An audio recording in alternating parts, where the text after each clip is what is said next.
Welcome back, everyone. In this episode, we're finally going to be covering the programming portions. I'll go over the system architecture and the software design.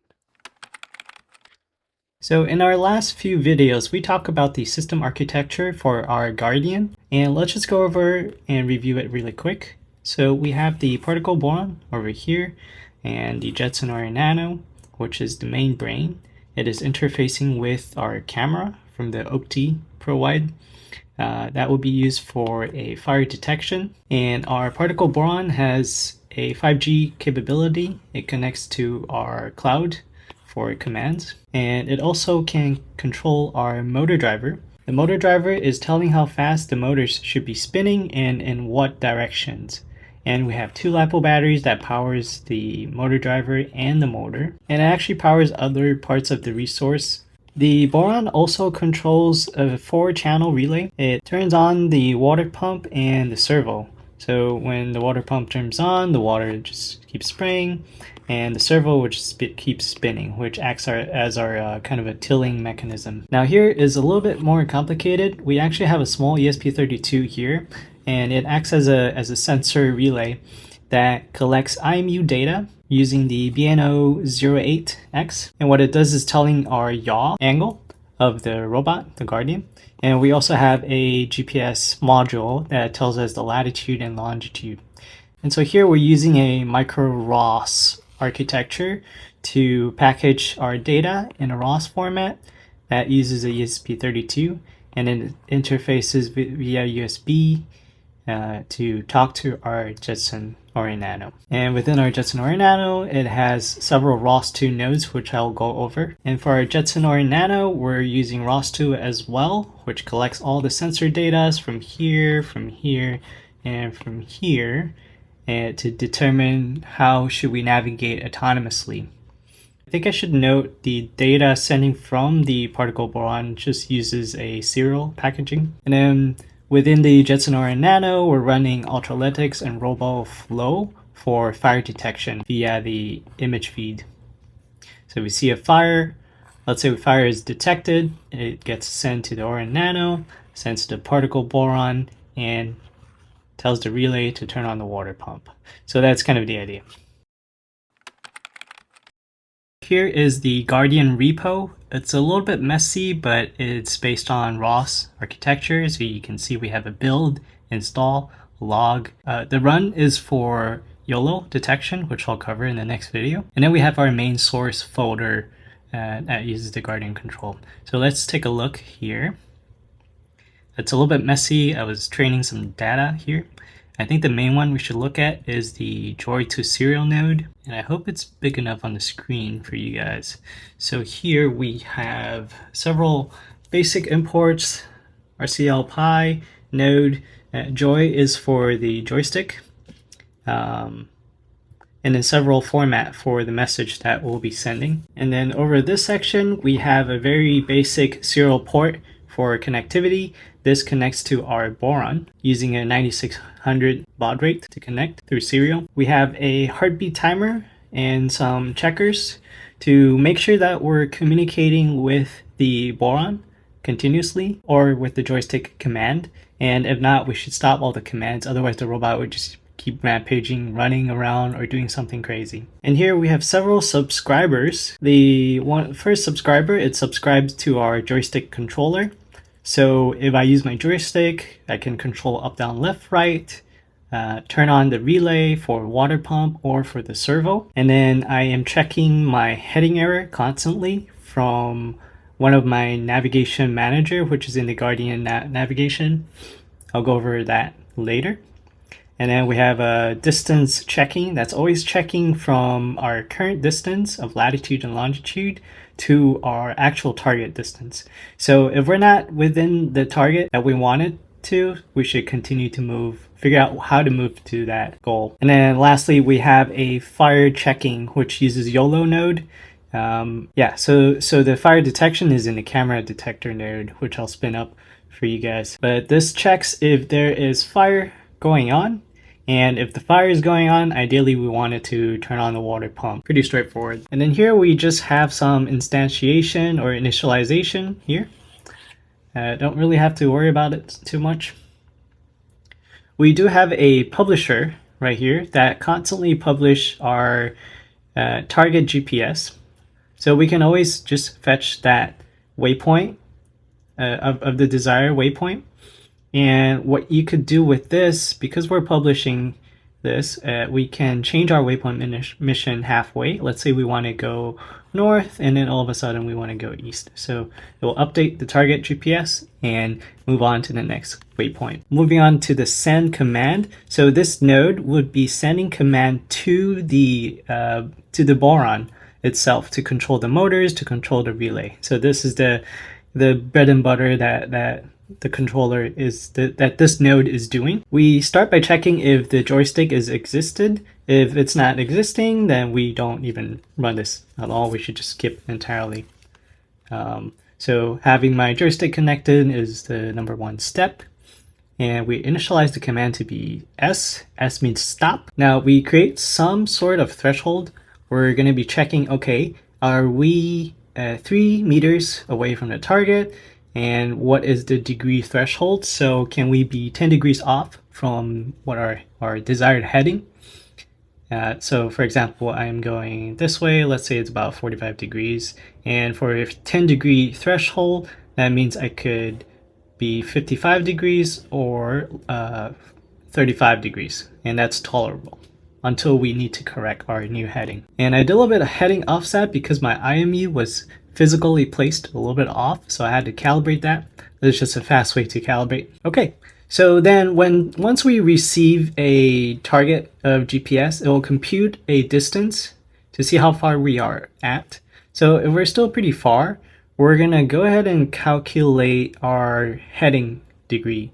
So let's say if my robot is facing north, but my target is over here, northeast, then I know I need to correct my heading to be going northeast, to go this way, because that's where my target is. So if it's less than the degree desired, I am gonna command my robot to turn right here.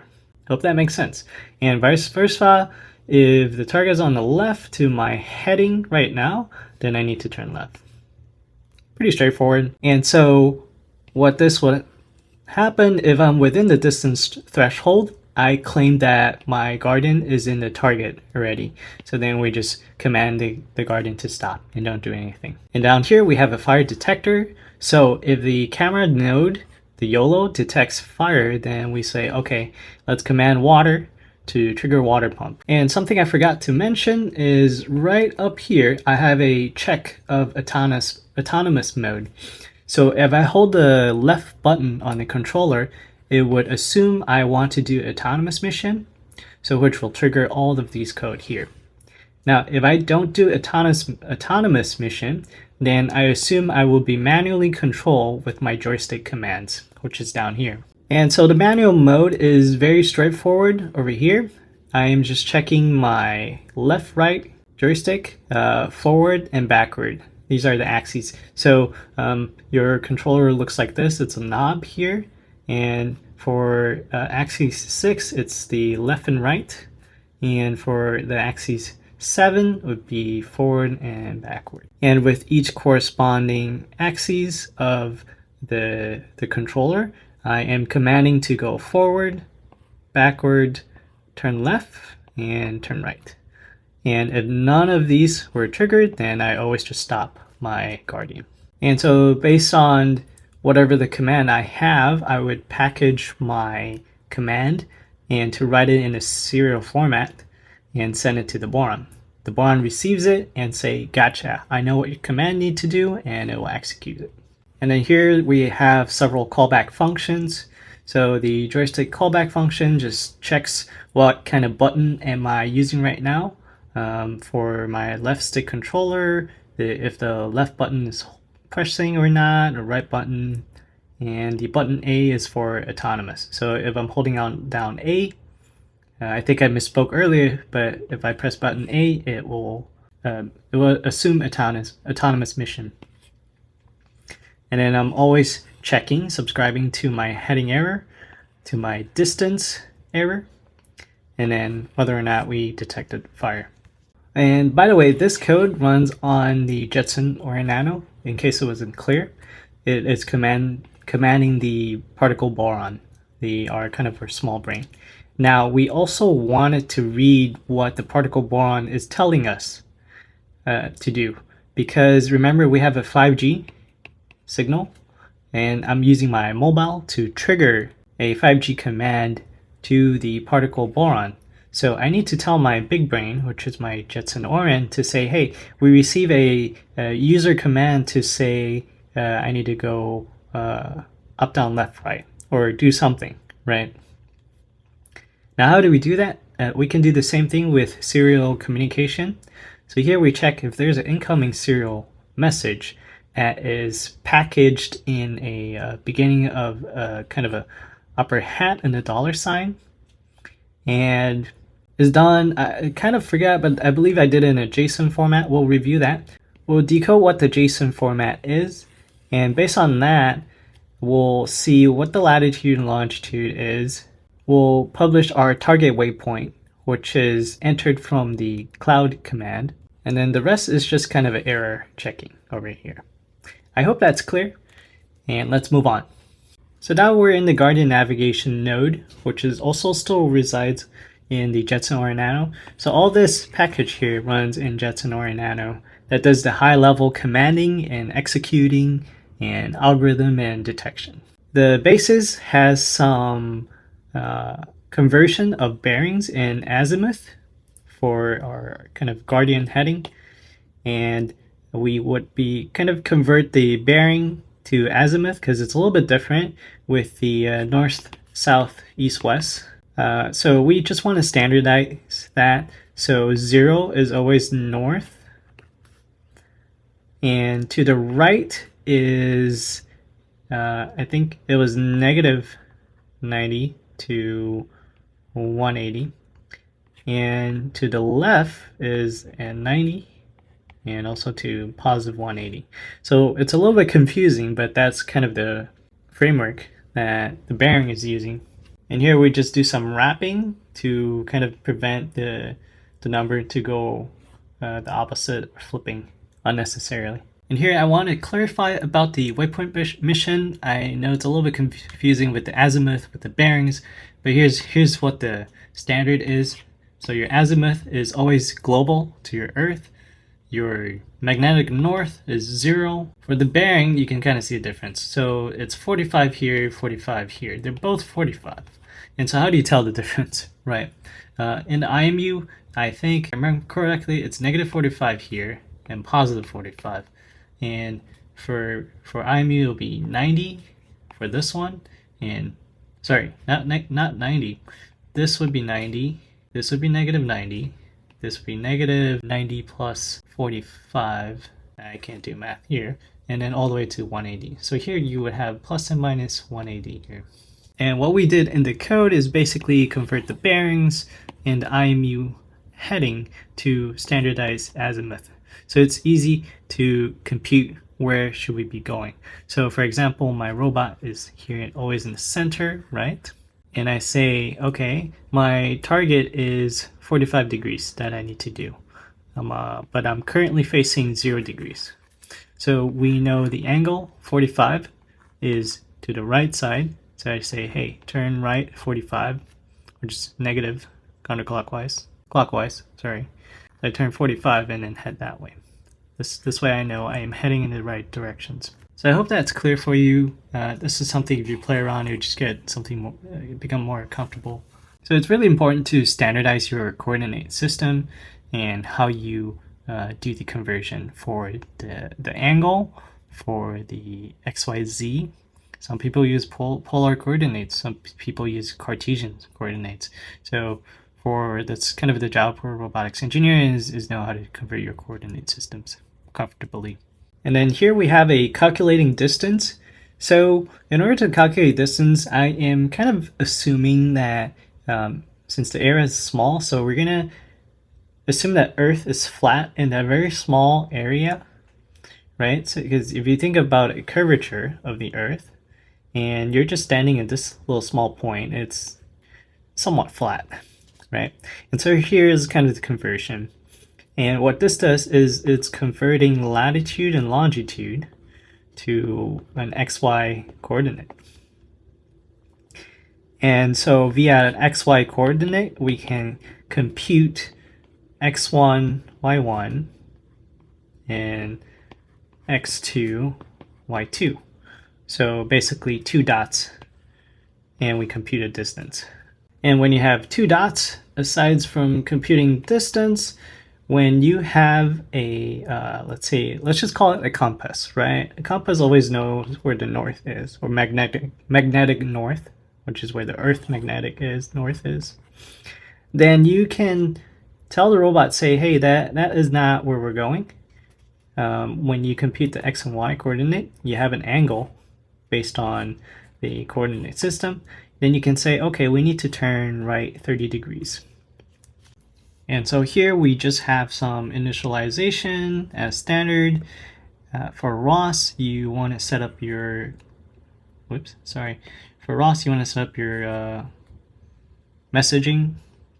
I always use the best effort, just because that will just kind of burst out data, ensure nothing gets dropped.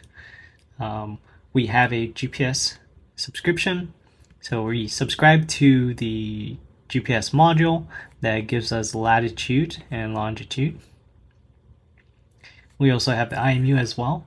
So both of these we're getting from the ESP32 micro ROS ecosystem, and so that is in charge of publishing these data. The IMU data, what we're really interested in is just the yaw angle. So if I'm at 0 degree or I'm 30 and etc., right? That's what we're interested. And by the way, the IMU already has its own compass angle based on kind of with gravity compensated. So it always knows that it's yaw angle. And that makes the conversion of our robot to the magnetic north a lot simpler. Okay, so then we have a heading error published and also a distance published, right? So that will tell us if we need to turn left, turn right based on the angle that we're having, and again for the distance is, are we there yet? If not, keep going. Keep moving forward or moving backward, vice versa. And here we just have a GPS callback that always gets the latitude and longitude and publishes. This is what the IMU callback looks like. The data that is submitting is in quaternions. So we have X, Y, Z, and W. That's how the quaternion is. But really, what we really care is in raw pitch yaw. Because with the yaw angle, we're always assume that if you point up from the guardian, that point of axis, that rotation is what our robot yaw is. So it'd be like, let's say this is our robot, and then whatever is pointing upwards, that is our yaw angle. And what's nice is, turns out that this yaw that we're getting is already being computed for a compass angle, which is a global, angle that we're getting instead of a local one. A local one would be wherever my robot started, that is 0 degrees. So that would be a problem because I don't know relative to the Earth where I should be going. But if I know relative to the Earth, which north is 0, if I know relative to 0 that my robot is off by this way, then I know that angle which I need to correct. Okay, now since we're here, let's quickly look at our camera detection node.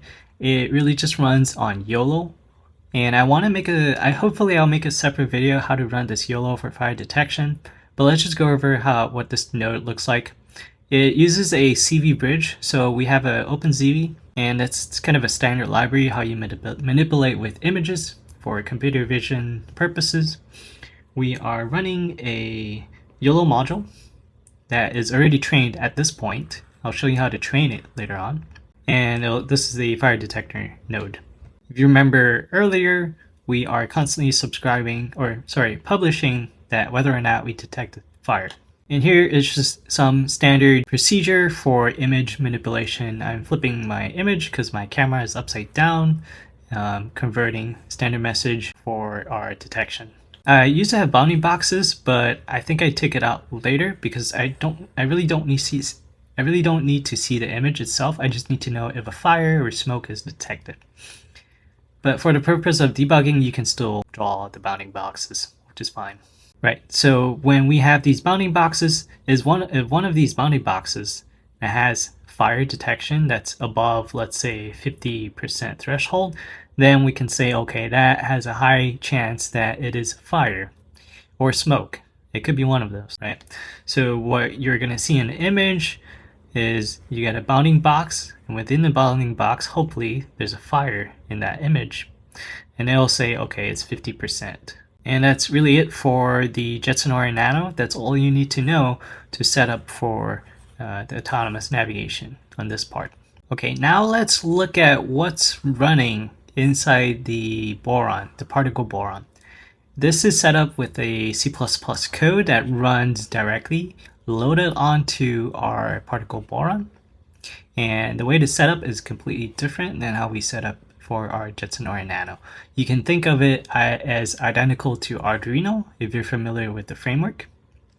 So we start by including the particle library itself, and we start defining some of the GPIO number. In this case, we want the motor for that. The automatic and enable, this should be on by default. What this allows is for the particle Boron to have running on different threads. And this, we don't need to worry about it, but here the comment says we just let it handle the particle Boron cloud, right? Which is our mobile interface or web interface. Down here we have pretty standard, if you're familiar with Arduino, this is how we set up with some variables, our pins, and some of our constant that we need. So I physically assigned my D6 and D5. Those are digital pins for relay, for water to trigger them. I have some timer checking here. So if, let's say, the timer went over, then I should probably turn off. Otherwise my water would just keep spraying. And same thing with my servo motor as well. Here I have a variable holder that holds the commanded latitudes and a commanded longitude. So in my web interface, I can say, hey, move to latitude and longitude number this and number that. So that is how I command from the web interface, which will be received by the particle Boron, and that will tell the Jetson Orin Nano, say, hey, let's compute the distance error and the heading error and see how do we get to that waypoint. And here I already set up some helper function. The auto move is for the autonomous mode. If you remember from the other code that I have, if button A is pressed, then we should automatically move to that waypoint permission. Digging is for that tilling machine mechanism. Water, pretty straightforward. Turn on water, turn off water. Then we have the standard setup for the microcontroller. We begin with 9600 baud rate. And here, what's cool about particle Boron is you can set up functions straightforward just by doing that. And it will show up in the web interface. So here I said, hey, let's create a function that's called command movement. And then here is a kind of a holder variable. And then here I have another one that says send waypoint. And I can take a waypoint variable. And I want to make sure that all my motors are stopped, always stopped at the beginning, just to double check for safety. And I set my relay pin to be high. The way I configure it, high is actually hot off. So it's just a switch on and off, right? And depending on how you wire them. And same thing with the water pin. I mean the water pump, not water pin. Okay, on to the loop that is continuously running. I first check, okay, is there a new waypoint received from the beginning? The beginning, I think I've initialized to 00 or somewhere that's out of this world. I don't remember where that is, but I have a flag for that. And then we try to print out the commanded latitude and longitude to print it in the serial. So this part is how I package my latitude and longitude message to send in the serial to my Jetson Orin. And this is just my starting marker here. And I have my latitude, which is 6 digits. And I have a longitude, which is 6 digits. And then I have a and close braces. and then a $sign.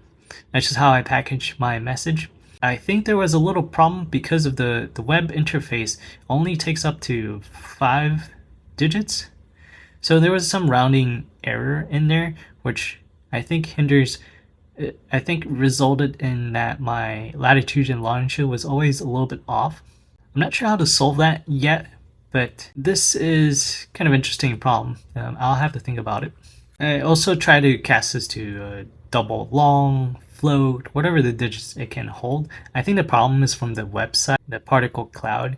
The website can only hold to up to certain digits, and it gets converted or rounded wrongly by the time it sends to the microcontroller. Yep. And here I have an auto move, which is triggered by my Jetson Orion Nano. If you remember, if I press my button A on the controller, it will just trigger the autonomous mode. Now here I have some heartbeat checking. So for example, the motor should be turning off after how many seconds being commanded. Same thing with the digging, the servo motor, and then same thing with the water pump. And this is how you actually create a function for the particle. If you remember, we created a particle.function earlier. So this is what it looks like. It will take string as an input. And so based on this string, I have standard format. It will be latitude, comma, longitude. So it would be, let's say, example 41, 50, and I just need a way to decode it using the comma. So it'll separate the latitude and the longitude. Then we convert it to float. And then we say we received the waypoint from the user, and then we go ahead and command that waypoint mission. And so let's say if we're not doing autonomous mode, then we have the manual mode, which uses the controller. Remember, I was using the joystick to go forward, backward, turn left, turn right. And I send the letter of forward, backward, turning left, turning right. So that's basically it. The motor takes I believe it was a PW signal that was embedded here, but they get in the instruction of the Sabertooth motor controller, it just says 127 is for forward and 255 is for forward for motor 1 and motor 2, and vice versa for other directions. And let's take a closer look for the auto move. It's really just morphed from the manual move, except we just directly say, hey, this is the command, and then we associate with what kind of movement to move the Guardian. So for the Guardian to move forward, 2 motors needs to be going forward. And for backwards, 2 motors going backwards. Turning left, 1 needs to be the opposite, forward, and the other one should be going reverse, and then vice versa. Then we constantly check if we should be digging, which turns on the servo, and checks if we need to turn on the water pump. And then the rest here is just helper functions, which basically just turns our GPIO digital pins to be on and off, and it checks the time. If it's time up, then we turn it off. Okay, so let's take a look at our particle boron, the cloud interface. So it's very straightforward. They already set it up for you. Once you logged in and you paired the device, you're greeted by this panel interface, and right off the bat, it's already telling you where you're located, even without the GPS. That's the power of 5G, and it tells you what kind of device, what is the status of that, if it's online, offline, and you have a bunch of command here that was sent. It also tells you how much data you're using. And then in the bottom right, I've magnified, but here's the function that we created earlier. So remember, we have a command movement and a send waypoint. So here is where I can send the latitude, comma, longitude. And for the command movement, I can do left, right, forward, backwards. You can also create some other types of functions, let's say variables. So you can just receive the variable and do some other sort of automation based on that.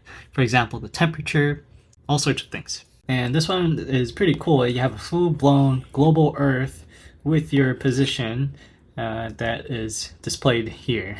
So let's talk about setting up the boron, the physical boron itself for coding.